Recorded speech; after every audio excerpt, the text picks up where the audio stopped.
Welcome to the Crestwell City Council meeting for December 14th, 2020. I will do roll call by name. Councilor Castilla. Councilor Castilla here. Councilor Drago. Councilor Drago here. Councilor Inman. Councilor Inman here. Councilor Procio. Councilor Procio is here. And Mayor Knutson is here. All right, so the public forum. Roberta, do we have any written comments or anybody there that would like to comment on anything? I do not. All right, so we'll move on to the mayor's report. So the cancellation of the December 28th work session, we don't have anything currently scheduled for our agenda. Typically we do cancel this meeting since it's so close to the holidays. With councilor consent, I would like us to cancel it unless somebody else has an objection.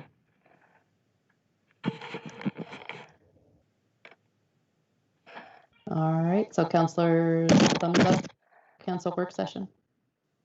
All right, Manager Amberg, is that all right? I see you keep popping in a little bit. Yes, ma'am. Okay. Yes, ma'am. All right, next item is the January 2021 oath of office ceremony. Typically, we do this in person, and the judge swears all new councilors and the mayor in. Given everything, we've been doing all of our meetings virtually. The judge did say he would swear us in virtually. Manager Amberg and I briefly discussed trying to do it in person and limiting family and friends and trying to space counselors out in chambers, but it's looking more and more like it's not going to work. So, Manager Amberg, did you have anything to add? No, I think you've summed it up very well. It would be very difficult to do it in person, and it would be difficult to hold a meeting afterwards. Right. So it's much better to do it virtually if the city council is agreeable. Okay. So we will have 3 new city councilors coming in to be sworn in. I will have to be sworn in, but I think we can make do with the judge swearing us in virtually and move on with our January meeting, if that's okay with council. All right, welcome to the December 14th. Okay. Sounds good. All right, just one little brief item from me. I just want to thank you guys for all your hard work this year. I know Councilor Drago won't be coming back with us, so thank you so much for your service. I know it's been a difficult year with a lot of challenges for us. I'm just really proud to serve with all of you. And I just thank you and city staff and everybody for being flexible, for being adaptable to all the changes that came our way, for keeping our city and our virtual meetings and everything on track and running smoothly. I know we have technical difficulties sometimes, but it's been pretty seamless since March when we've been holding these virtual meetings. I'd like to thank all the people that serve on our boards and our commissions, our committees. We're very thankful for your volunteer service to help our city contribute to important decisions within our city. Thank you for all your support and allowing me to be your mayor for the next 2 years. And I look forward to working with our city council and our manager and for the betterment of our city. So just a quick thanks. And that's it for the mayor's report. So we will move on to number 4, which is correspondence. If there's any comments or questions.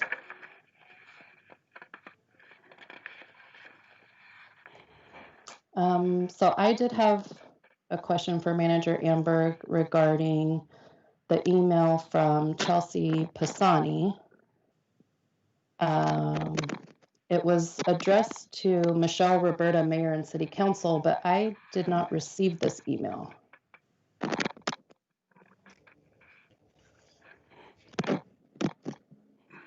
That would be unusual. I guess I assumed since it had your name on it, I'm surprised it wasn't forwarded to you. Oh, okay. So that was my first question, is because I never saw that until it came in this packet. And My then, apologies. I know sometimes people address things to the mayor or to the council or to the manager, and they don't put all of our email addresses. So maybe it was just an oversight, but I'll definitely pay more attention to that in the future, Mayor. I okay. apologize. And then I wanted to figure out, it sounded like she's asking for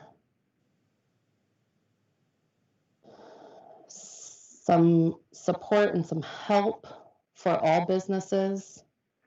And I don't know what the city of Springfield is doing either, but maybe that's something we can follow up with to see what exactly they're doing to support their businesses that she's referring to. I know that Springfield has its own business support group, a downtown business association. And I think that we don't have the kind of flexibility that an association would have. I mean, an association put together has their own, I mean, it's part of their charter to support the businesses that belong to it.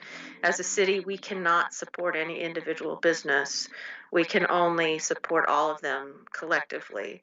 And that's what we have tried to do. Right.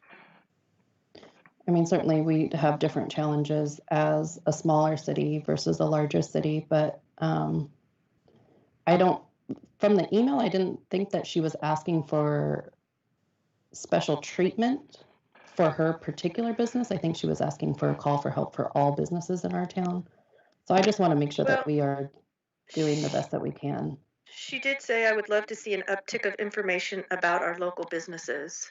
And that's what I was addressing, is that we cannot provide information about our local businesses. We cannot do that. If we were to provide information about local businesses on Main Street, then businesses off of Main Street would have a problem with us. If we were to highlight a business of the week, that's just not our job. That is the job of our local newspaper or our Chamber of Commerce. And we can get into a lot of very uncomfortable and very political situations by highlighting certain businesses and having others that are not highlighted. Okay. Kevin, did you have a question? Yeah, just kind of an add-on follow-up. That email caught my eye too, and I was kind of thinking to myself, I didn't think that there was anything that was asking for any special treatment either. And it did make me wonder again what others are doing in that regard. So, but my question, I guess, would be about the chamber. And I know that our chamber is kind of in a status right now that's kind of nebulous. I'm not even sure that I completely understand where things are at there.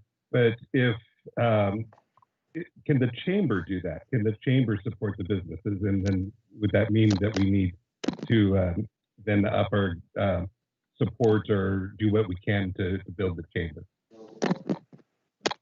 The Chamber of Commerce is a separate organization, and it's put together under a 501.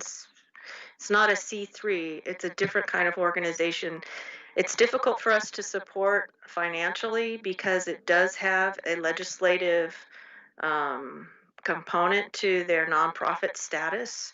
So that gets us into a little bit of a sticky wicket. Right now they're closed. All of their employees are laid off, and it is a separate organization from the city. We do not have any say whatsoever whether they open or close, who they employ, who they don't employ, or how they go about their business.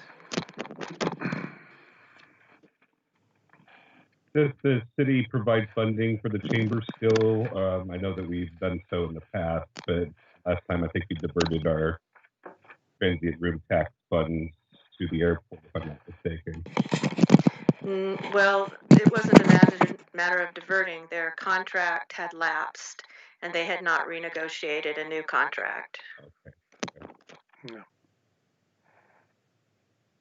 Okay, that's all I have as far as questions about that. Thank you. All right, is there any other questions or comments regarding correspondence?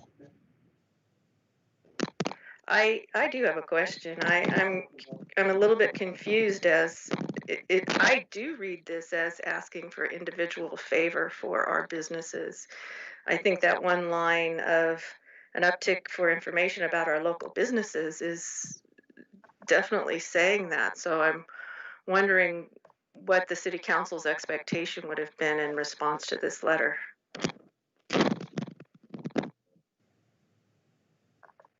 I think she's asking for, yes, support for all of our businesses. I was saying that she wasn't asking for special treatment for her business just because she is a business owner in our town. And I guess I would have liked to see you recognize that she's asking for help for all of our small businesses, all of our businesses, not even just small businesses, and to recognize that they've been dealing with a lot of issues during COVID. And just, I think she just wanted some direction and some answers. And that's what I wanted too, was how can we better support our businesses? I don't want them to go out of business, and I want to do what I can as a city to support them. I thought that my response highlighted that we've invested over $100,000 in cash out of our budget, our city budget, in the form of grants to our local businesses, and I could provide you with the names of the businesses that took advantage of that. And we've participated in over $4 million worth of CDBG funding, and we're currently working on another $150,000 that will go to small business owners. And we doubled our rain contract. So I think those things are things we can do in a general way to help all of the businesses. It also gives us that level of that space between us and helping an individual business, since we use Community Lending Works to manage those funds. It is a very tricky line that we walk. And I do understand that our local businesses have had a hard time. And I did do a lot to try and get money available to them as quickly as possible, as early as April. And I think that, that should be recognized as well, that we haven't turned our backs on our local businesses. And in fact, we've given them exactly what they needed during this time, and that's cash. So I'm not sure what else the city council or what else the city could have done. We do have, shop local, which is a very broad and generalized thing. But we have posted that on our Facebook page. We do have it on our reader board, and we do encourage to shop local. I did shop local for all of the Christmas gifts for our staff that I purchased personally. And I know that the prizes that were purchased for our team building are all locally obtained. We are doing everything we can to support our local businesses as much as possible. So can you provide some insight? You don't have to do it now, but just maybe in the future on, she referred to the city of Springfield, and you spoke a little bit about that, but if there's something in particular that she saw, heard, expected, that maybe we could provide as well? I sincerely doubt we can do as much as Springfield does. Their Chamber of Commerce is open and active, plus they have that downtown association, plus they have, I'm pretty sure that the city of Springfield is not intimately involved in assisting any business other than through their economic development department, which is large and is involved with projects such as, the hotels that are going up downtown and working with properties, which is a completely different set of skills than what I think is being asked for in this letter. Okay. Are there any other questions or comments? Hi, Steve. Hello there. We're almost to you. So if there's no more questions or comments regarding correspondence, we'll move on to the consent calendar.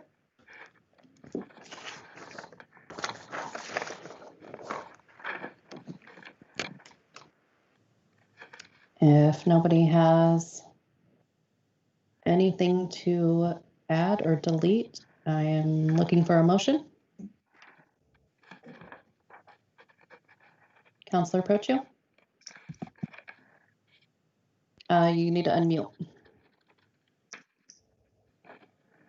Sorry about that. I will make the motion to approve the consent calendar as presented. All right, there's a motion on the floor. Is there a second? I second. Second from Councillor Castilla, and we'll proceed to vote. Councillor Procio? Councillor Proci votes yes. Councillor Inman? Counselor Inman votes yes. Councillor Drago? Counselor Drago votes yes. Councillor Castilla? Councillor Castillo votes yes. And Mayor Knutson votes yes. Motion passes. Next is the administrative report, and that is Manager Amberg. Thank you. I believe Maddie is here tonight to introduce our newest employee, John. Maddie, are you there and ready to introduce him? I Thank you. am, and I would love to introduce our newest staff member, John Farron. John joins us after his career working in the U.S. Army, and he has taken a position as a planning specialist to support my work and our work at the city in the planning department.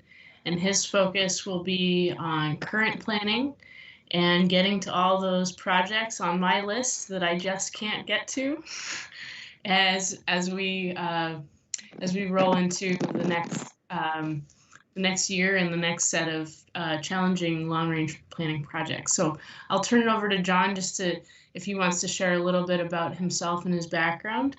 John, are you there? Yes, I am. Excellent. I'll leave the floor to you then. Okay. Thank you for having me. My name's John Farron. I was born in Guam, 20 years in the Army, served overseas. I lived in Texas, sold everything to move here to Cresswell, where my wife's parents are living. We moved here because they are ill. And since living here for the last 7 to 8 months, I come to love this town, and I want to give back to the people and to the town and do more. And I figure what better way than as a city planner. So I'm very excited, and I thank you very much for the opportunity, and hope I'm able to share my experiences with you guys, and you guys are able to share yours with me. Thank Excellent. you. Thank you, John. Just a quick side note. My dad served in the Air Force in Guam. Are you serious? I won't hold the Air Force against him, but he later served in the Army, so he did both. But yep. Oh. Yeah. Any questions or comments for anybody? Thank you, John, and welcome to the city of Cresswell. Thank you, Yeah. ma'am. Thank you for your service, John, and welcome to Cresswell. Welcome. Thank you, sir. All right. Moving on. Oh, Manager Amberg. Thank you, Mayor. The next time, thank you, John. Appreciate you coming tonight and introducing yourself to our city council. The next item on the report is the November 2020 bills. I'll do my best to answer any questions you may have about those bills, if you have any. There being none, the next item is the Lane County Sheriff's calls for service. And I believe, I don't see. Sergeant Denham's here. Oh, Sergeant Denham is here? Yeah. Okay. And there he is. I'll turn it over to you. You have the stuff in front of you. If you have any questions, feel free to ask.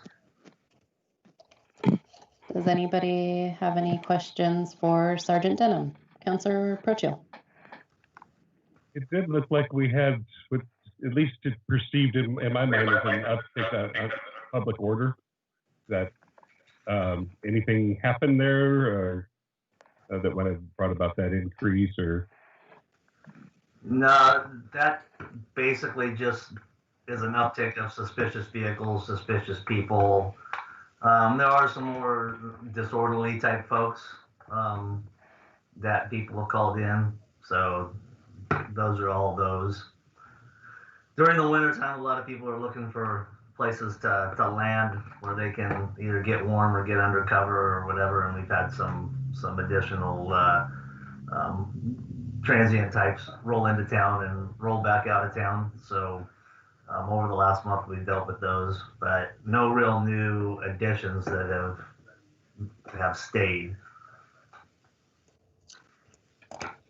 Okay, well, I think you just answered my second question, which was related to the homeless and transient populations. I always like to find out, especially as it pertains to the colder season now that that's kind of hitting us and such. So thank you.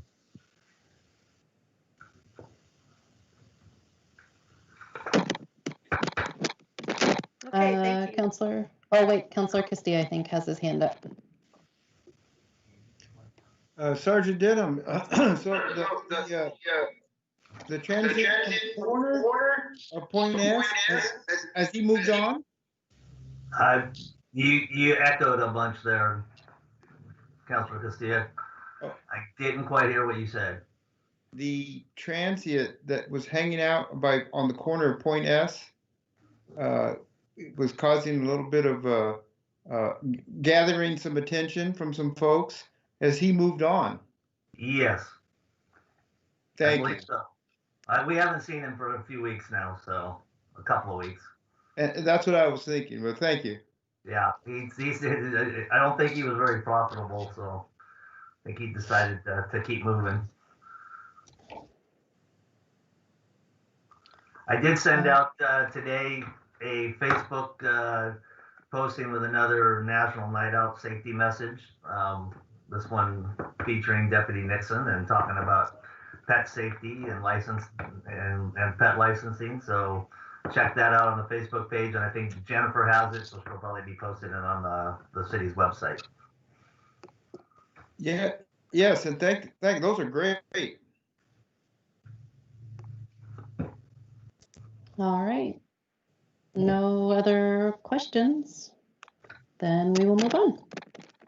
Okay, thank you, Mayor. The next is the City Attorney's report. If there's any questions.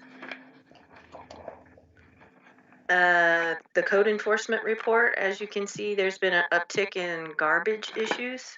And also our code enforcement officer, Jerry Luke, has told me that he's seeing more and more cars being worked on in the right of way or even up on jacks on private property in the front yard. And this poses a problem for safety. So he's been addressing both of those. Are there any other questions about code enforcement?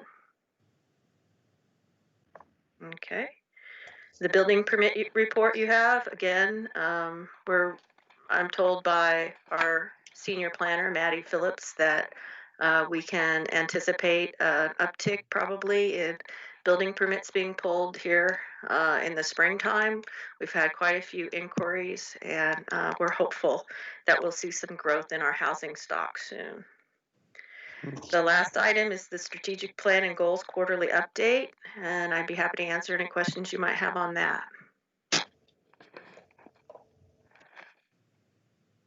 Okay, there being none, then that concludes our administrative reports. All right, thank you, Manager Amberg. The next we move on to our council action items. The first one is Crestwell First request regarding community grant awards. And I believe that's Manager Amberg and Mr. Carmichael's here with us as well. Yes, I'll just turn it over to Mr. Carmichael. Okay. Okay. Very familiar with Zoom. I'm not familiar with this, with with the Microsoft, whatever it's called. Am I unmuted now? Can you hear me? Yep, we can hear you. Okay, great. I thought I found the right button. Crestwell First, as all of you know, has been in a partnership with the city of Crestwell for several years now, since 2016, to deal with the community service block grants or block grant that you've set up. Crestwell First is the community's community foundation, and the arrangement is that you give us the money for the community service fund and expect us, which we do, to send out applications to people at organizations that might want to apply, and then we review those, decide on the funding amounts, and award money, and come back to you with a report. And we're in the middle of that process now. Next month, I'll be able to tell you what organizations have been funded and what they're going to do. But this year was a little different, maybe a lot different than the past years.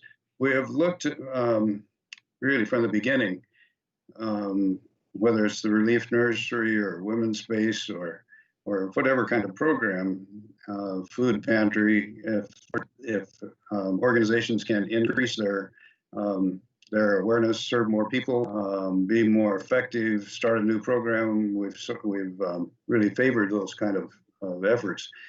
This year is kind of hitting us in two ways that are different. One is that the organizations are primarily unable to hold funding events where they can ask for money. Like the Relief Nursery always has a big dinner, and clients speak about the support and so on.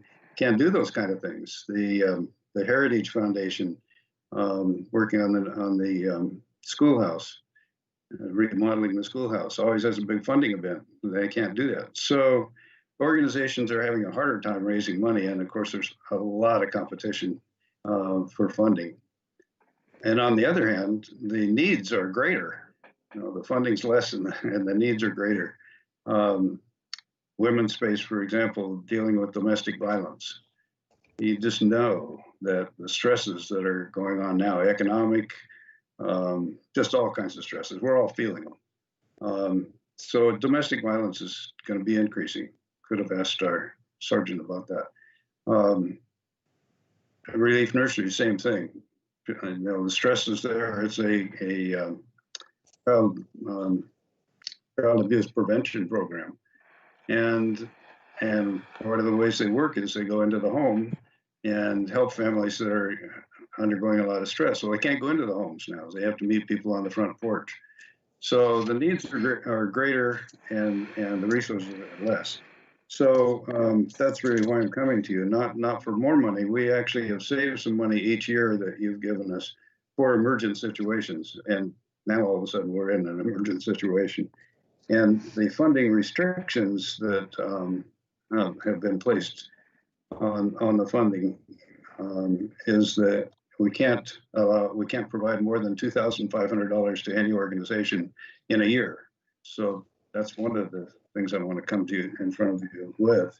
If organizations, and they are, running into greater problems serving the populations, we'd like to be able to use the money that you've given us in past years to increase that as those needs come up during the year. In the initial applications that we've seen already, they've been limited to 2,500, but we think that during the next 6 or 8 months until this vaccine really hits, that there may be needs for greater than 2,500.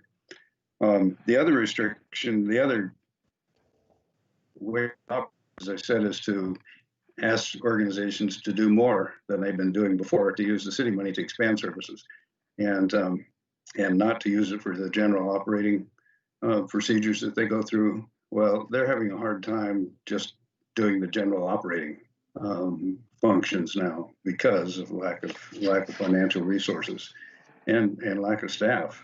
So those are the two things. Just as we looked at the wording of our agreement with you, it focuses on basic needs, and we thought, well, we could interpret it that way.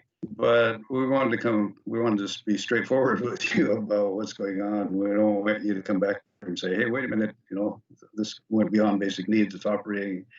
And we don't have that kind of relationship anyway, that we would expect that. But we wanted to be clear with you what the situation is, ask for some extension beyond the 2,500 and allow us to use it with more flexibility than we've done in the past.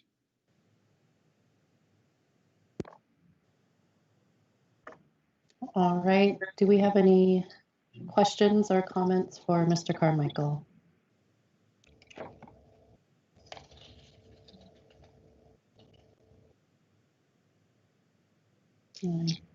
Councillor Inman. Yes, I was wondering with possibly increasing over the 2,500, if there was a certain maximum you were thinking, or was it going to be left like open-ended? We didn't talk about any maximum. I think we'd be as careful with it as we could, but I think if a program came in that required most of it and it was compelling, we'd like that flexibility. We don't have a huge amount of money anyways, but right. But we wouldn't, the 2,500 kind of spreads it evenly, but we don't have in mind doing it evenly. It's where the need is the greatest. Okay, thank you. Yeah.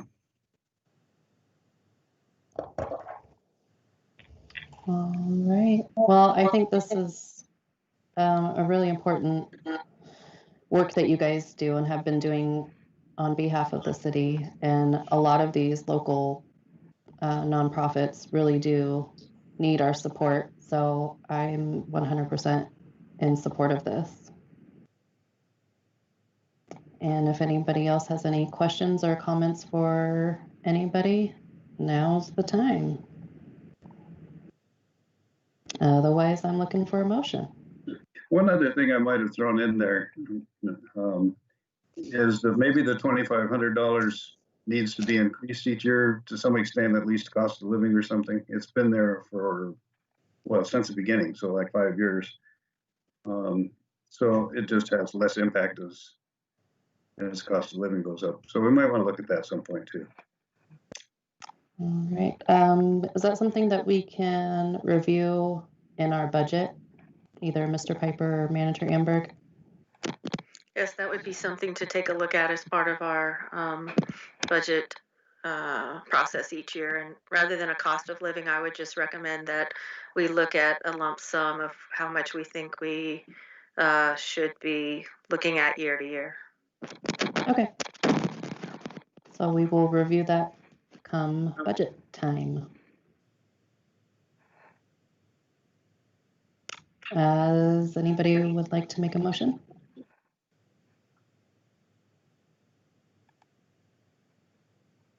Councillor Castilla. Can you hear me? Yep. I move that the city council authorize Crestwell First to expend more than 2,500 per organization during 2021 in order to address the conditions of the COVID pandemic. They also will be given the authority to address needs beyond a strict definition of basic needs to recipients. All right, there's a motion on the floor. Is there a second? Second from Councillor Drago. All right, we'll proceed to vote. Councillor Prochu. Unmute. Oh, you got to unmute your mic.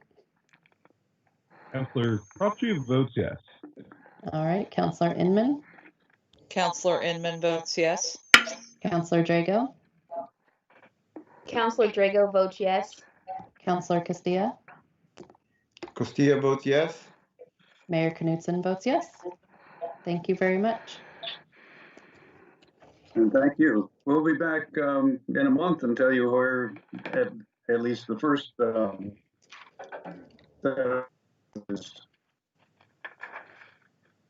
Uh-oh.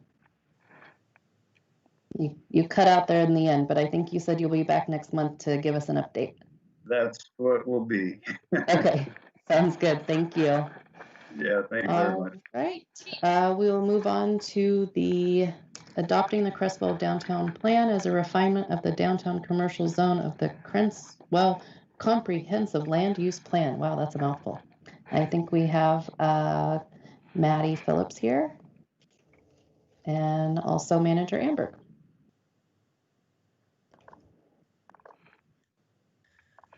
Mayor, thank you for your consideration, and Council, thank you for your consideration of Ordinance 542.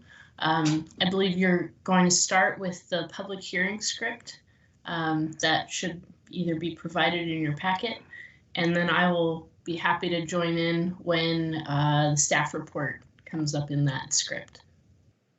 And don't forget to turn your mic back on. Got it. All right, so we have to do a public hearing for the downtown plan. The City Council will be considering case number PA 2020-03, a request by the City of Creswell to amend the Creswell Comprehensive Land Use Plan to refine the downtown commercial zone through adoption of an updated downtown plan. The update focuses on street design, parking, residential uses, wayfinding, and civic buildings in the zone. This application will be reviewed under the following sections of the Creswell Development Code. Section 4.1.50, Type 4 Legislative Amendments Review, and Section 3 of the Creswell Comprehensive Land Use Plan. Testimony, arguments, and evidence presented must be directed toward the applicable Creswell Development Code approval criteria. The failure of anyone to raise an issue accompanied by statements or evidence sufficient to afford the City Council and parties opportunity to respond will preclude appeal on the issue. The failure of the applicant to raise constitutional or other issues relating to approval criteria or proposed conditions of approval with sufficient specificity to allow the City Council to respond to the issue precludes an action for damages in circuit court. So we will open the public hearing now. The public hearing on the updated downtown plan, case number PA 2020-03, is now open. It says bang my table. Impartiality, do any commissioners, or do you want to go first, Maddie? Is that where you go? No, you go after all this. I got more to read. Impartiality, do any commissioners have any ex parte contact, visited the site, actual or potential conflict of interest or bias to declare? And I'll just read a note from our city attorney about conflicts of interest. City councilors must declare potential conflicts of interest when considering legislative land use matters where they own property within the zone that is being amended, the downtown commercial zone. Please go down the line and allow everyone who owns property to say if they own property or own a business in the zone being impacted. If so, a councilor may state that it is unclear whether the change will have a financial impact on their property. So I will just go down the line here, and if you own property in the downtown commercial zone and might be impacted, then please say so. Councilor Prochu. Councilor Inman. Councilor Inman, no. Councilor Drago. Councilor Drago, no. And Councilor Castilla. No. And Mayor Knutson doesn't have a conflict of interest either. So we will move on to the staff report. And now it's Maddie's turn. Thank you, Mayor and councilors. I appreciate the challenges that come with our public hearing process, and it's even more challenging when it's via a virtual setting. So way to go, persevering through the hard stuff, Mayor Knutson. I'm here before you tonight because we have made incredible strides towards a refinement plan for the downtown commercial area in Creswell. And this project, though it has only lasted 2 years in earnest, has extended back to as far as 2016. I was, just as a side note, taking some time to organize the file for the project and going back through all of our planning commission discussions around downtown, which were primarily driven by development interests or folks who wanted to put on additions to their homes. And I'll have you know that the planning commission has been deeply considering the challenges and opportunities of our downtown commercial zone for several years, going back to 2016. So thank you to planning commissioners for your diligence in talking through all of these matters, and perhaps to a point where you'd rather not talk about it anymore. And to all of the folks who participated. I'll get to a summary around participation in this project in the staff report segment of our discussion. But I thought I'd start with this presentation. Councilors, you've all seen this document and heard a fair amount from me about the downtown plan, but I thought I'd start by describing where we are in the policy environment, because we sometimes can get lost between comprehensive land use planning and goals and objectives and visions. In fact, this document presents an opportunity to refine specifically to the geography of downtown, the downtown commercial zone, several of the goals that you all have worked on. And I'll highlight those as I move through my presentation. But imagine we work on goals at a very high level, and they form our comprehensive plan, and they create a direction that the city is moving in.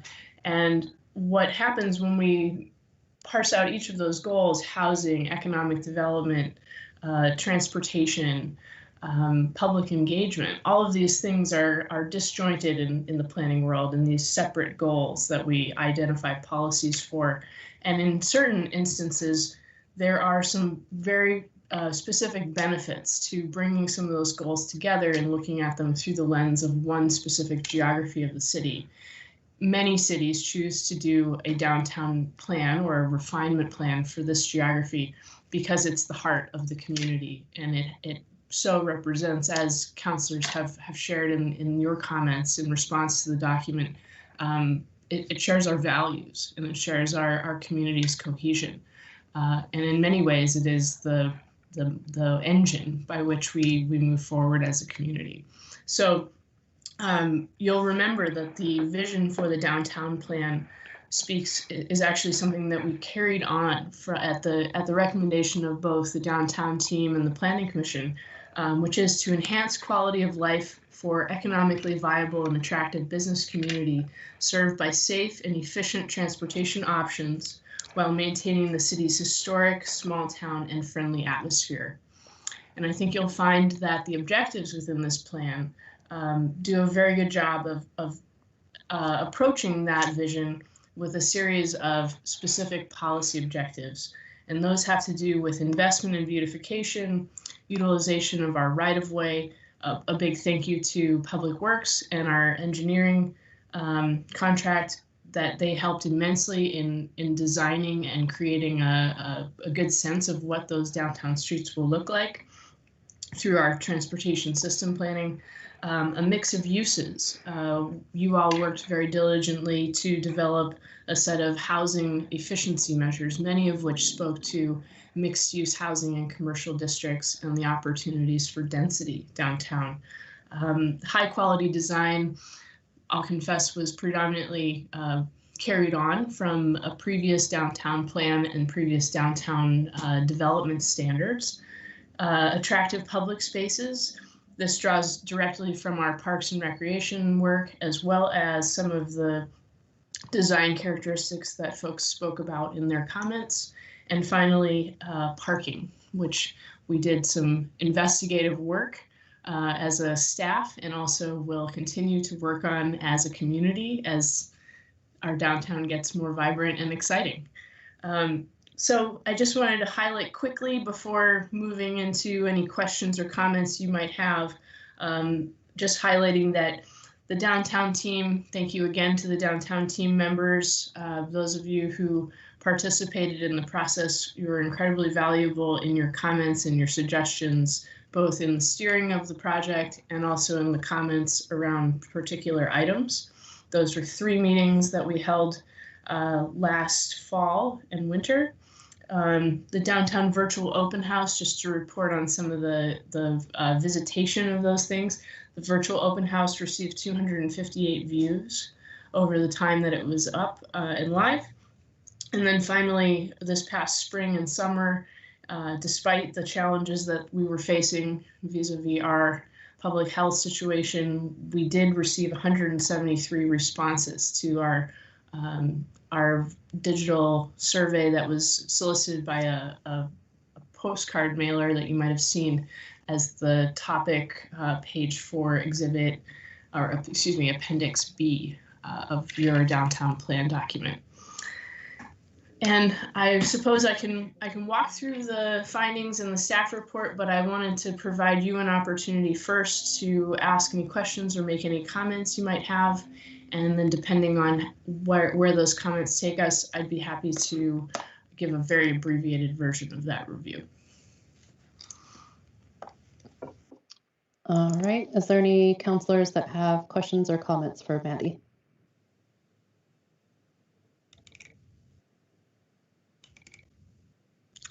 Great.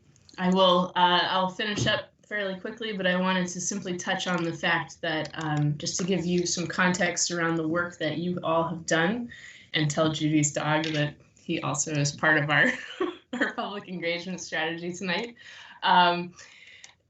You'll see within this document that a lot of objectives and community aspirations are triangulated, which is a really nice way to look at challenges, because in reality, when doing planning work, nothing lives in a vacuum. Streets always have to interface with business facades and frontages, and people are usually walking and using sidewalks while folks are trying to in this case potentially operate cafes outdoors, you know, as we kind of venture into a world where outdoor activities become our mainstay rather than an accessory use to existing businesses. There are a variety of ways that this plan addresses some of the challenges that we've seen around concerns around attractiveness of buildings, attractiveness of public spaces, and it ties in things like the work around the parks plan, particularly with the implementation of the pocket park at the City Hall parking lot. And similarly, we've seen the implementation of A Street and the design characteristics of a future downtown street. So these are all discussed in the findings. And you'll see them itemized by each of our transportation policies, our economic development policies, and then similarly around land use and some of the compatibility items that you recently described in efficiency measures for housing. And I'll mention just while I have your attention that we did receive some inquiries about the downtown plan when I put out legal notice, and especially through the DLCD program, where I noticed that we're going to have a public hearing to consider this draft document. And we did receive some inquiry we've gotten a lot of attention from the Fair Housing Council of Oregon. And I wanted to at least itemize or call out that a big part of our downtown planning effort, this refinement plan, focused on providing opportunities for a little bit more creativity around housing, where housing can fit, what if it's going to fit in a downtown commercial area, can it be a ground floor use? Are there ways to enhance that use so that it's more compatible with business activity and development, and how do we mitigate for some of the challenges like installing housing units above commercial spaces and then accommodating the parking that might be required for those two uses to truly be symbiotic. And I think you'll find that when I'll bring forward in the future specific amendments to the development code that speak to these core policy values or these policy items that you see in the downtown plan, that there is a very balanced and fair exchange of what it takes for a developer to put a building into our downtown area with some of the amenities and or costs that are typical of a development of that kind. And I would like to commend some of the folks you'll remember from the downtown team discussions in the minutes, or summaries rather, and also from some of the folks who commented in the online venues, either through the virtual open house or the engagement survey, that lots of folks expressed a desire to see housing downtown, but worried about that the parking requirements or the needs of parking would outweigh the benefits of having folks live in proximity to the city's core. And I think that we may have struck a good bargain in finding a balance between those two things. And then just harping back to some of the discussion earlier tonight about what the city can do for businesses in our downtown community, and how do we highlight them, and how do we support their activities, though we may not be able to actively promote them. To use the words of Commissioner Gunderson, who shared his views very early in the process around our development of streets, is that the city really sets the table for businesses to be successful. And we set the table by developing streets that respond to business facades rather than fighting against them. And we also set the table by providing them attractive spaces to do business and encourage folks to come down to Oregon Avenue and the areas immediately surrounding between A and D Street, front to 3rd, to take a walk around and see what's there, and hopefully in our successful future as a downtown core, we'll see new businesses pop up and a lot of interest generated from that positive confidence or confidence inspiring design of some of the ways that we utilize our public rights of way. So with that, I will turn it back over to you, Mayor, and you may proceed with the rest of the hearing. All right, thank you, Maddie. So does anybody have any questions for staff? All right, do we have anybody in the audience? Oh, Councilor Proccio. Sorry, I snuck in on you there. By the way, just this document and the work that went into this is fabulous. So I just have to commend you and the staff on this. It's amazing. Every time we even talk about this, I'm just amazed at how much progress you've made and some of the considerations that you've come up with. So a real simple question is, once the plan is done, what do we do to keep it updated, and how often do we revisit? Well, there are a number of things, Councilor Proccio.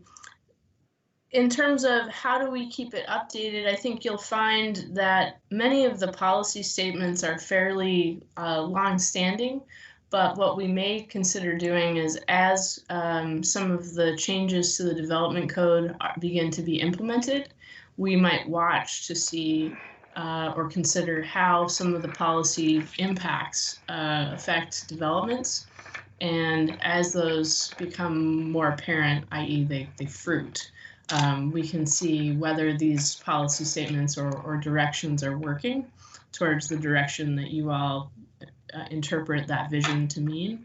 And if they're not working, we go back and we amend the code to reflect a better representation. But generally speaking, a downtown plan, our last one was written in 2001. So you'll see that they are fairly long-standing, and specifically, maybe contrary to Mayor Knutson's desire to see some specific language that commands certain direction, that the generality of it has a way of sticking around and being reinterpreted as the years pass. So I hope that answers part of your question. And then I think what we'll find is that the business community and the folks who want to develop in our community will tell us exactly what they want to see and if they want something changed, which is always your prerogative to do. Sorry, you're still muted. I think someone keeps muting me. I don't think it's myself. No, I don't know. It's probably me. No, I appreciate that. It sounds like there's possibly some flexibility in regards to being able to respond quickly in some cases if we need to. I mean, I guess everything will go through a process, of course. So But so the plan itself will stand, but then we can bring about some adaptations and modifications as we learn about them, and that's cool. I appreciate that. All right. Does anybody else have any questions? And do we have anybody in the audience at our city hall that wishes to speak either in approval, in favor, or in opposition? We do not. All right. Does staff wish to respond to any opposing testimony that does not exist? And does anybody have any additional questions? We just want to make sure there's no questions. No fuzziness going on here. I would just say, Mayor, I would just say thank you to the Fair Housing Council of Oregon for their attentiveness in watching our work. And we are very much in accordance with some of their sentiments to expand opportunities for housing of a variety of sizes and market rates. Mm-hmm. Thank you. With that, the hearing is closed. I'll bang on my countertop here. So then we go to deliberation among council. If you guys have any objections, comments, questions. If not, then we are looking for a motion.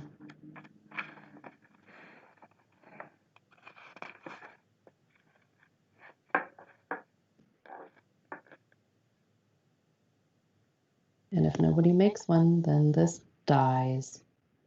And all this hard work is for naught. All right, Councilor Prochio. I'll make the motion because I don't want to see this die.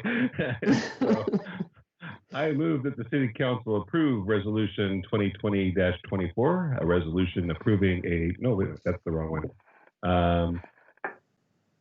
Sorry, this is resolution. So we're adopting an ordinance, so the ordinance has to be read twice.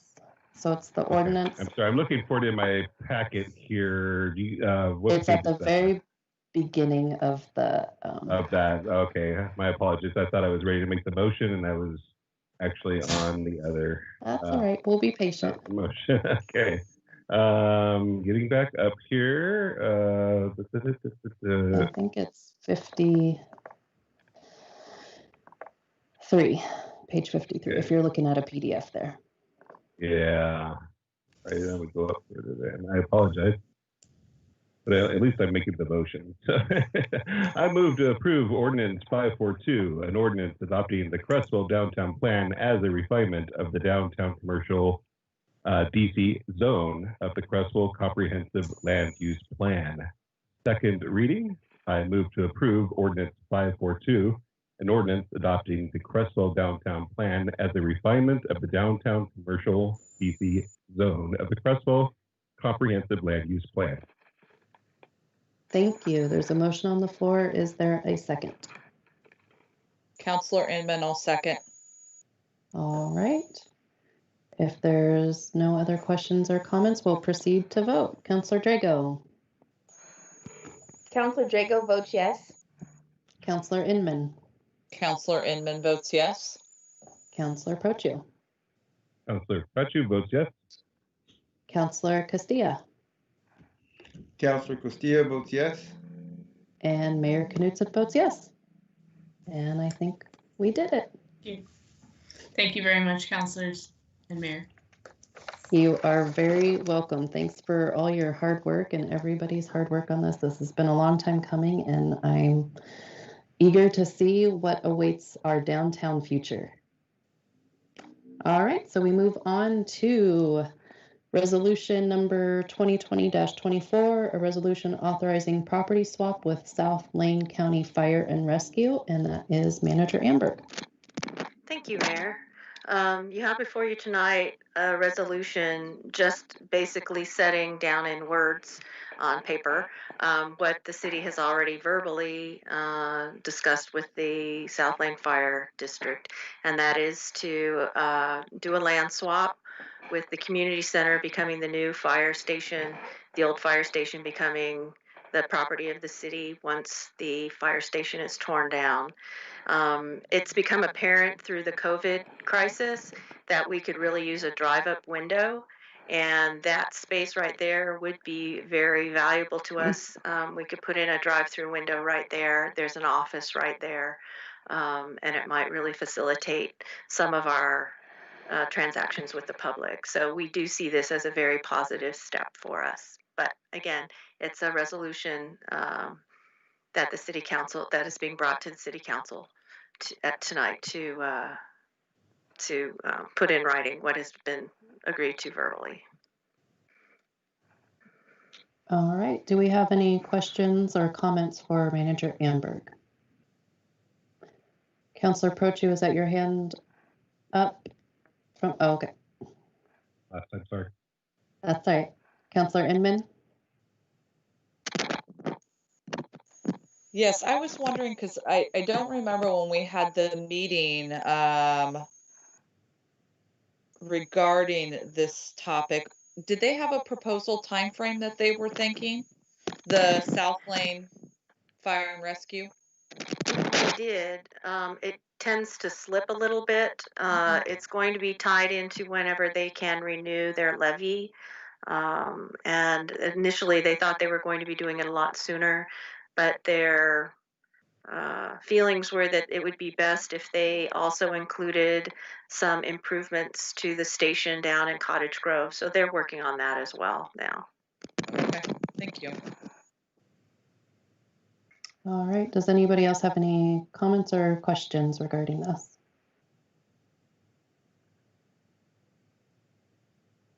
All right. I don't see any, so I'm looking for a motion. Councillor Castilla. I move that the city council approve resolution 2020-24, a resolution approving a land swap with South Lane County Fire and Rescue so that a new station can be built in Cresswell. All right, there's a motion on the floor. Is there a second?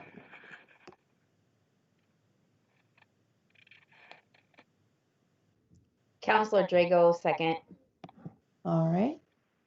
And if there's nothing else to discuss, we will proceed to vote. Councillor Castilla. Councillor Castillo votes yes. Councillor Drago. Councillor Drago votes yes. Councillor Inman. Councillor Inman votes yes. Councillor Proccio. Councillor Prachi votes yes. And Mayor Knutson votes yes. Motion passes. All right, we will move on to our city manager annual review. I apologize, my packet or my form didn't make it into the packet, but I can forward that as needed to everyone else, but I believe everybody else's got into the packet. And if we want to, oh, Councillor Prochus didn't either. No, mine didn't either. I apologize, but I do have it ready.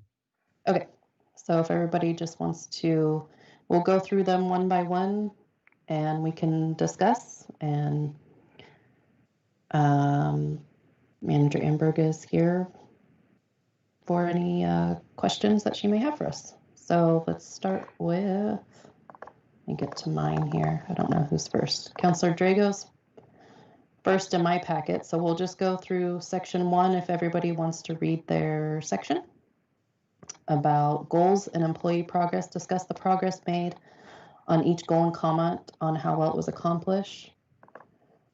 So Councillor Drago. Okay. Let's pull it up here. With COVID, I figure the goals changed a lot for her this year, but I believe Michelle did a really good job staying on track and that she still is. I believe she's going above and beyond trying to help the community, our businesses, and the citizens. And I think that there's definitely a lot more pressure on her than ever before. And I'm definitely very thankful to have Michelle, and that I was very lucky to have her. Thank you, Councillor. All right, Councillor Inman. Yes, so I said very similar to Counselor Drago, that you did an outstanding job accomplishing your goals set this year during COVID, a global pandemic, and that you and your team moved forward with the goals and work without missing a beat, all while providing services and support to Crestwell citizens and businesses. So it was really thinking outside of the box, and serving citizens during this time when we weren't open like normal. So thank you. Thank you. All right, Counselor Castillo. Yes, well, is it okay if I just go off script? I Yeah. just want to, I totally agree with the other two counselors, Counselor Inman and Judy, that I believe that Michelle, you did a great job considering what we've gone through this year. I feel that the only thing I would say is that when I was going through all the notes and all the information, and great job on the updates, by the way, where it looked like there was some more things that could have been done. They were obviously hindered due to the pandemic. But I just want to say that by no fault of your own, there were things where the equipment that was bought for the park. Well, obviously those things, some of those steps didn't happen. And there were, and it even stated in the notes that due to the pandemic, and obviously some of the things just couldn't happen because of it. And so I just want, great job, Michelle, great job this year. Thank you very much. All right, Counselor Crocio. All right. Well, I had gone through and actually taken each goal one by one and written something out, but I don't think I'll go through all of that here. You can catch it. I'll submit this. So I'm going to summarize and essentially just say, first of all, that instead of thinking about all the things that we weren't able to do because of COVID, I am just thoroughly impressed with all the things that you could do in the midst of a pandemic. And they were things that weren't even on your radar, not even in the plan or in your goals and such. So kudos definitely to you for that, and the staff as well. I think that some of the things, speaking of goal number one and the economic development at Crestwell, I really do feel that you have done a very fine job in making sure that we are supporting the business community, and that we're responding and providing that grant funding when we can. All of the things that you've done to manage all of the loan program and that you were still meeting with some developers during this whole thing. And even though there was some things that we couldn't do because of the COVID, I still think that many things just kept on track. So I think I'll just kind of put it there. There's more in that you could read about, but I was thoroughly impressed. Well, thank you. I appreciate that. Yeah, I kind of took that direction too, instead of focusing on what wasn't done. I was impressed with the goal number one about economic development. We have an upgrade to our 76 station going on. We have the Super 8 motel that's been sitting there forever. It was sold and it's being developed. We hired new staff this year. So a lot of things, great things for our city, are going on and still we're able to get done. The disc golf course was installed at Garden Lake Park, which my family participated in when we were all having to find other modes of entertainment. So yeah, those were, again, you can read all the things that I submitted, but I agree that Michelle has done a really good job in keeping our city on track and finding new and inventive ways to make sure that operations still continue even when we faced a pandemic and we were having to quarantine or miss work or miss out on activities. We didn't get to have a lot of activities, but things still continued as best as they could, I believe. Thank you. So goal 2 talks about any additional other goals or accomplishments that aren't related to the particular goals that we have for Michelle. If anybody wants to read or comment. If nobody has any, I'm just trying to bring up mine here. So I was impressed with the completion of our budget, our street projects. Obviously, this downtown plan that's actually come to fruition tonight. I'm concerned about the Chamber of Commerce closing and how the city will be impacted, as well as how the city council and the manager will handle this obstacle. So I would like to see, obviously that's not a city manager goal is to manage the Chamber of Commerce, but the fact that we don't have a Chamber of Commerce is concerning to me, and I would like to see how we're going to move forward in the coming year and how we're going to tackle that. I believe Councillor Prochu has his hand up. Thank you. Yeah, to add to that, the single best thing that has happened are the weekly emails. Those are very, very helpful. So, and I'm sure that most of us have enjoyed those. And I do, I might ask if that's the right cadence for you. I know as a project manager, giving status reports weekly kind of is a pain sometimes because maybe not enough happens, or maybe there's so much happens it's easier to do every 2 weeks or whatever. So I wanted to ask you later on, maybe as we kind of review recommendations, whether you find that to be the right cadence for doing those. Is weekly about right, or bi-weekly, we could talk about. But yes, also the very quick response, essentially, and especially with technology regards and keeping the meetings afloat is what I called out as one of the accomplishments for the year, keeping our public meetings on track. Mm-hmm. All right. Does anybody else have anything to say regarding other goals? Councillor Castillo. Yes, Michelle, I just want to give you kudos for the great job for the 4th of July and the Christmas light contest. Great job, great idea. An A for creativity. And also, yeah, as well, the small business microloan and the way you manage the COVID relief funds and put that money to good use. Just a great job.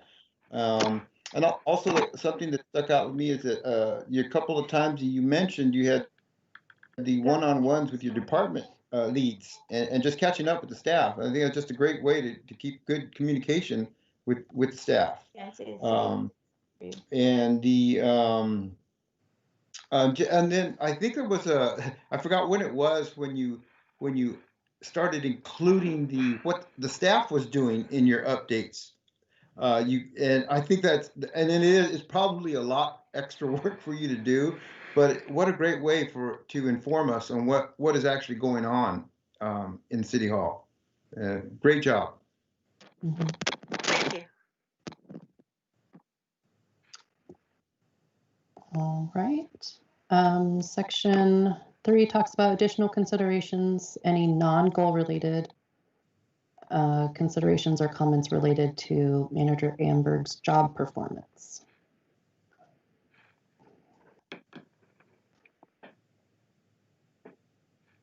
Councillor Castillo, is that you up again, or your hand didn't go back down? Oh, sorry.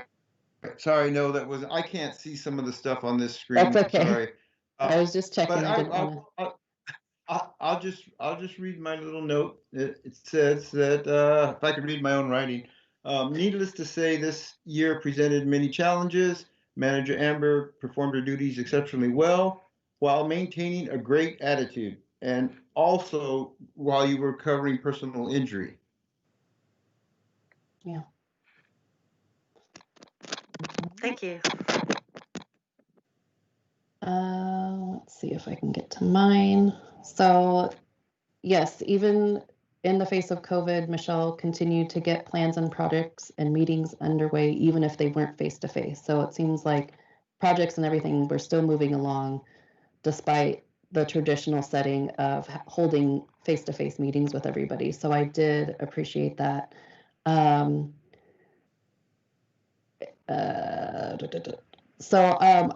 rely on Michelle and Roberta a lot to provide information and guidance regarding our parameters as a council. And at the September 28th work session, when we were discussing the Equity Commission, the council had an entire discussion about the commission that may have been construed as an illegal discussion since the council tabled the equity discussion at a previous meeting. Michelle did not speak up to tell council we were out of our parameters until the end of the meeting. If she would have expressed her concerns at the beginning of the meeting, I would have stopped my discussion of the subject and encouraged council to do the same. So I would like to see Michelle speak up more when we are in sticky situations. I understand and take responsibility for my own lack of understanding of what tabling an entire equity discussion meant. But it didn't come up until the very end of the meeting after we had discussed it with council and with the guest speaker. And so that was concerning to me. I felt very on the spot and didn't know how to handle that situation. There wasn't a lot of guidance to council on where do we go next from here. And then it seemed like everybody just shut up and didn't want to talk. And because I think I can say I felt like I was going to get in trouble. I was going to possibly be in the hot spot for having an illegal discussion about something. So I don't want that to happen again. I know that was one of the harder discussions that council has had. It was one of the most controversial topics that we've discussed and had to deal with. So I don't know if those types of discussions will come up again. I just want to make sure that we're never in that situation where council feels like we are acting out of our bounds.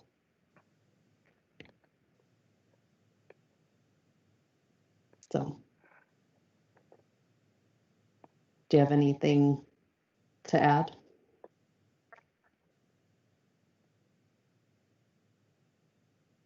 Okay.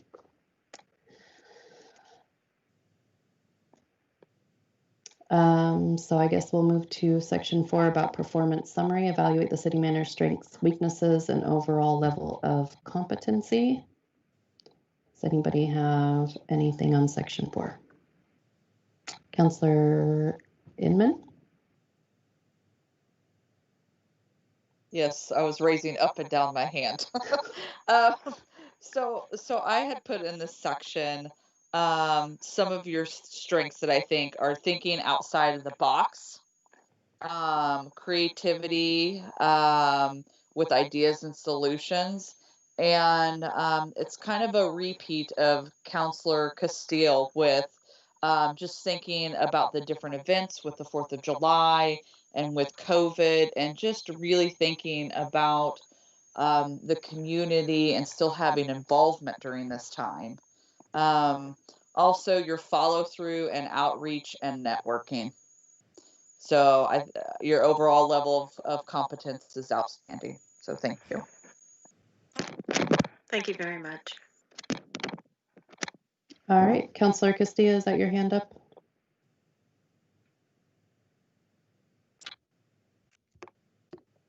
No.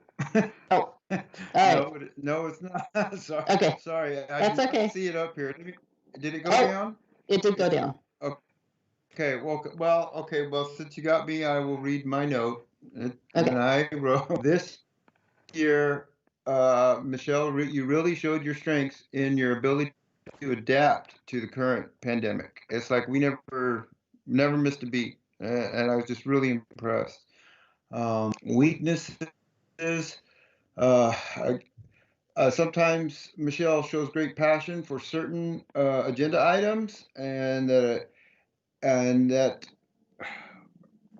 I feel are being pushed through, while other agenda items don't get as much attention.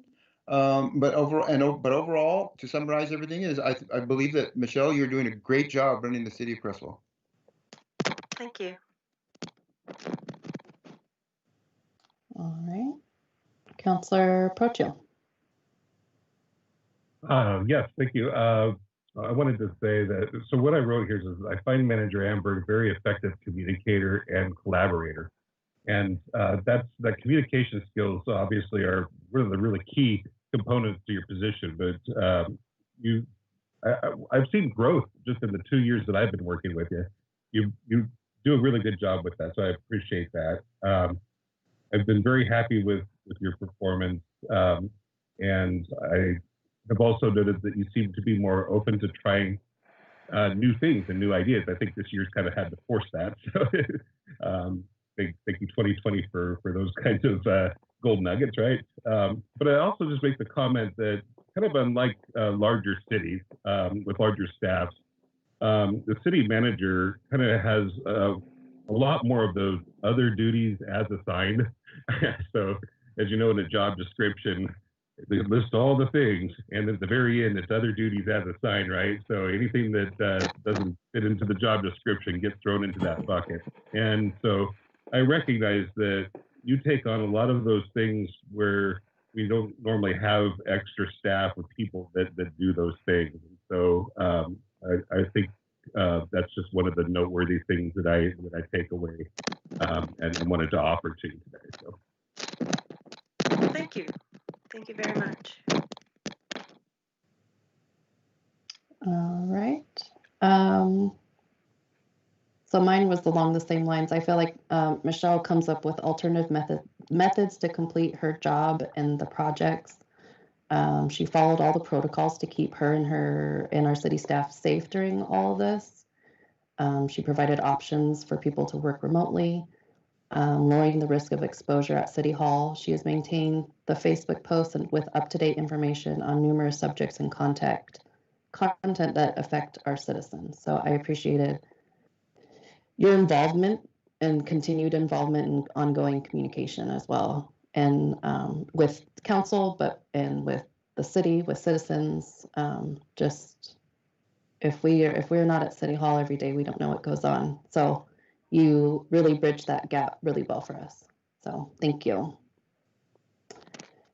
Thank you.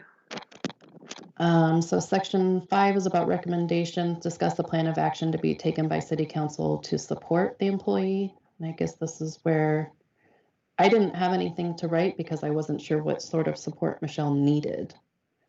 I think Kevin brought up a good point about the weekly emails that you do provide for us, if those are working out okay. I read them all and I appreciate all that information. Again, it could be a time-consuming issue for you. So if you have anything to say about that. Well, I thank you. I'm glad that they are of value to you. I never know, but they're not really, I mean, they are time consuming, but you're my number one priority. So I think if it's something that's useful to you, that it is useful to do. And I think for me, it's easy to schedule it on a weekly basis rather than a bi-weekly basis. If I did it every other week, then it's more than likely to get bumped by something. But if I keep that space dedicated to just that activity on a weekly basis, it seems like it's easier to make sure that it gets done. Okay. Do you have any feedback for council? No, not really at this time. Thank you for your support and thank you for your kind words tonight. They mean a lot. Thank you for the feedback on ways that I can improve. I do appreciate that as well. And I also am tremendously grateful for your support while I was having knee surgery and the recovery time after that. September and October were difficult months, but I'm back and I'm feeling much better, and I hope to be around for quite some time still. All right. So then we can discuss a merit increase recommendation. I don't know if anybody, again, I didn't put one because I felt like it was more of an open discussion. I know last year we talked about instead of having a salary increase, we did more PTO time. And I think we did no, we didn't do that last year.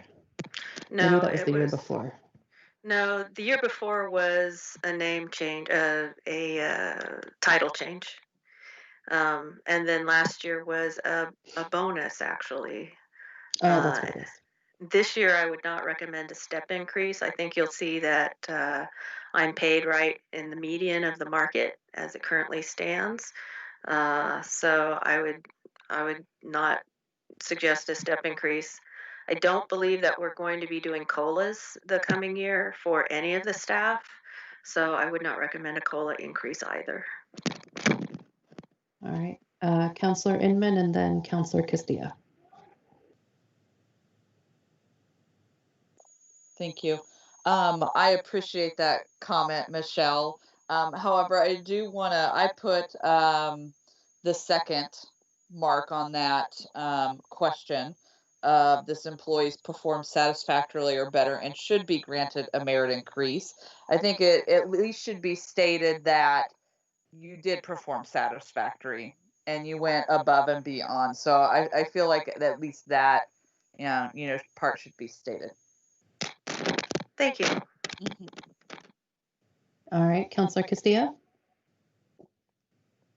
Yes, I also, if you can read my note, I checked the middle boxes as well, and I recommend that we do the same as we did last year with the bonus.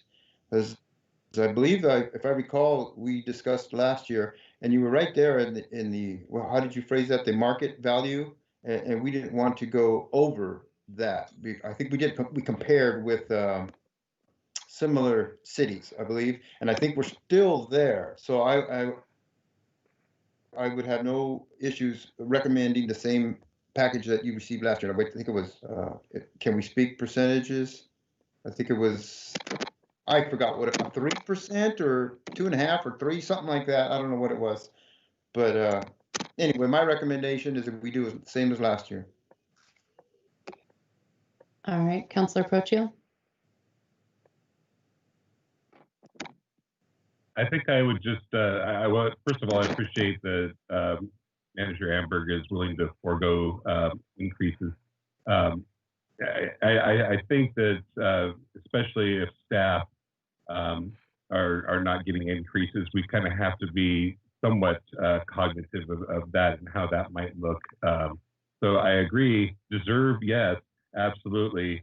And so that's probably going to be the difficult thing tonight is probably finding that balance between deserve and what we do. I don't, but that's kind of my comment.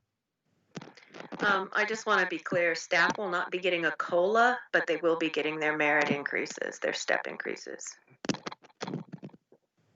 Okay. Okay, thank you. I'm along the same lines as want in one hand and have in the other. We want to show our support for our city manager. We want to give her the bonuses and merit increases that she earns, but we have to take into consideration our budget and how that falls into spending more money on one particular employee versus all of the other employees that we have at City Hall. So you look confused, Manager Amberg. Yeah, it's never an either or. We budget sufficiently to cover all of the merit increases. And then there's also Jim, I believe, knows a lot more about it. I didn't ask him about it this year, about what is available for a bonus or an increase. I don't think our budget can support a merit increase for myself. I would be surprised if we had but that amount budgeted. But again, I could confer with Jim and get back with you. Oh, okay. So do we want to continue the discussion about a merit increase, or should we come back to this at a later time?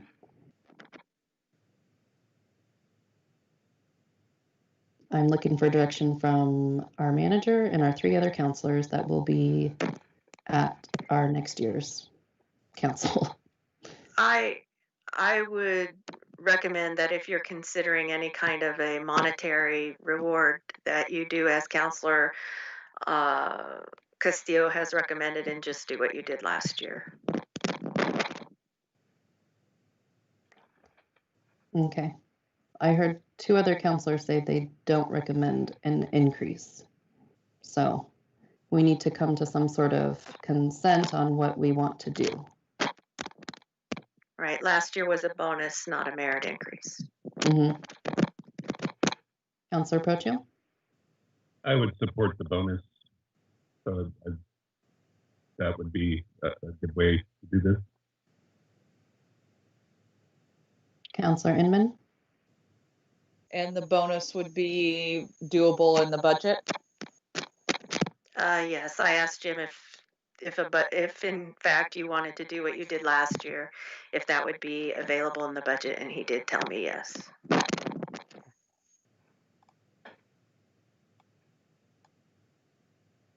But I can't remember how much it was. I didn't ask him specifically. I'm sorry. That's okay. It would be good to know the amount, just because I don't remember either. Jim, are you on, and do you remember? Yes, I don't recall the budgeted amount last year. I do know that we did include a merit increase in this year's budget, with a merit increase coming at the first of the calendar year.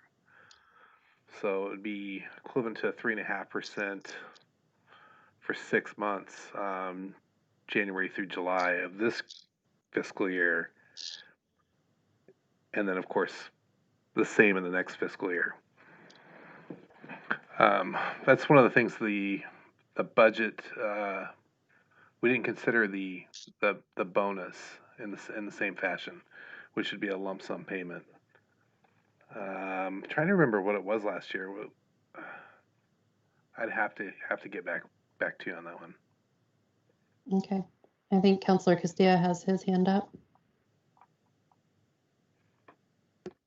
Yeah, yes, but I think Jim is working on answering that question. Is what it was? I seem to recall it was 3%, but I could be wrong. But yes, if we need more information, perhaps we pick this up at a later time. If in order to make a smart decision on this bonus, we need to know if we have the money. I agree. So would we like to pick this up in January?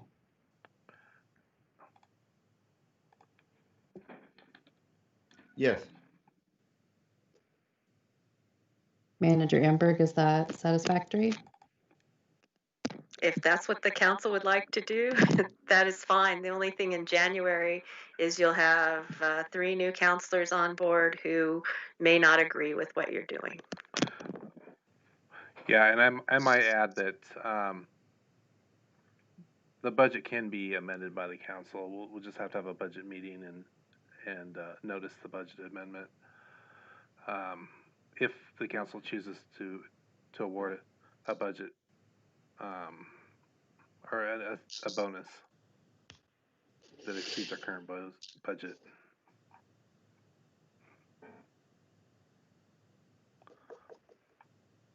Oh, I think Roberta has her hand up. So the December minutes say that authorizing a bonus paid to City Manager Michelle Amberg in the amount of $1,840.61.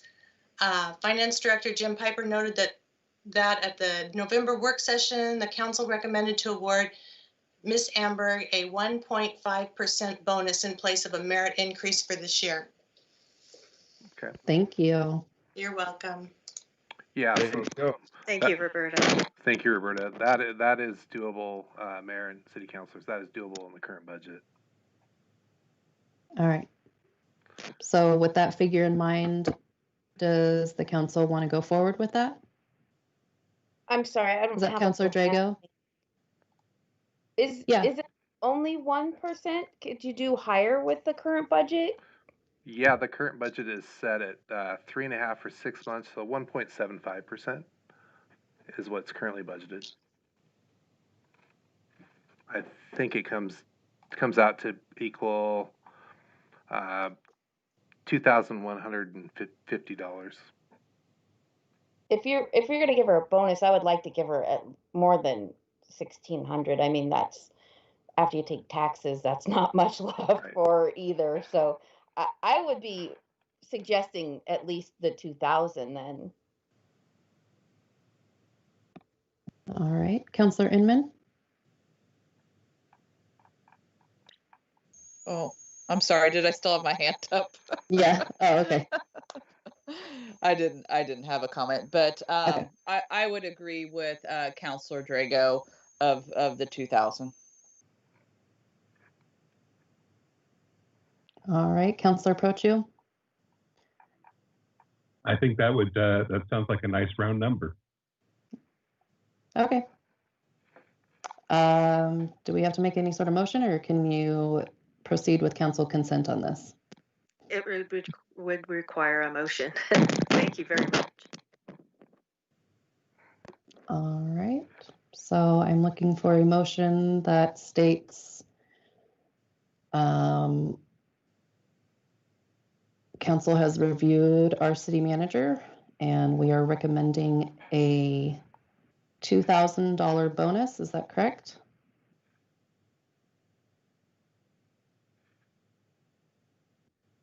I'll go ahead and do it. I move that council approve a $2,000 bonus for city manager's review for the current year. All right, there's a motion on the floor. Is there a second? I second. Councilor Castilla seconds. We will proceed to vote. Councilor Drago. Councilor Drago votes yes. Councilor Castilla. Councilor Castilla votes yes. Councilor Inman. Councilor Inman votes yes. Councilor Prochu. Councilor Prochu votes yes. And Mayor Knudsen votes yes. All right, motion passes. Is there any other questions, comments, concerns? I just want to thank you all very much. This is very generous and I do appreciate it. Thank you. All right. With that, our next meeting won't be until January 11th. There's a planning commission meeting on December 17th at 5 p.m. City Hall will be closed December 25th and January 1st. And I'll see you all next year. Merry Christmas and Happy New Year. Merry Christmas. Thank you. It's been a pleasure working with all of you. I know, Judy. Thank you, Judy. I'm sorry you didn't get to see me.